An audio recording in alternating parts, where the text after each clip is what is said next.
రూపాయలు తెచ్చివా? రాలే. Time bad అక్క. టైం బ్యాడ్ ఉన్నప్పుడు ఏది వర్కౌట్ కాదక్క. మళ్ళా టైగర్ కి టైం వచ్చిందంటివి కదరా? ఏ రాలే. మళ్ళా ఏమే పోవే చెక్కు అంటివి కదరా? ఊకాక. సొంత అమ్మనమ్మా సొంత అక్కనమ్మా ఇది కూడా అంతే అనుకో. రేపటి నుంచి ఏం కాదు మిమ్మల్ని నడవదు మాకు. ఎవడైనా మేము శాసిస్తాం మా ఊర్లో. మా మీద చీగ వాళ్దు మా మీద. ఓకే ఈగ వాళ్దు. చెప్పండి మీ నెగిటివ్ షేడ్ చెప్పండి. నెగిటివ్ షేడ్ మా మీద ఈగ వాళ్దు అంతే. మమ్మల్ని ఎవరేం చేయలేరు. మేము అనుకున్న మా పార్టీ ఓడిపోవటం జరిగింది కాబట్టి మానసికంగా కొంచెం 2-3 రోజులు బాధతో ఏం మాట్లాడదాంలే మనం ఎన్నో ఊహించుకున్నాం.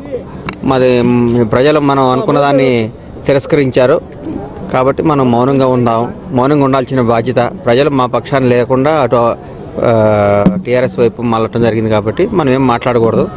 ఇది రైట్ టైం కాదు, ఊరుకోవటం జరిగింది. పూర్తి పేరేంట్రా? నోరు తిరుగుతుంది కదా అని రాగి అనేకూడదు. దాని తర్వాత నా చేయి తిరుగుద్ది. నా ముందే బిడి పని చూసుకుని అంత బలుపు నీకు. బలుపా? మనకు ఆన్లైన్ చూసి బలుపు రాదు బాబాయ్. మనంతా చిరంజీవి టైపు, స్వయం కృషి.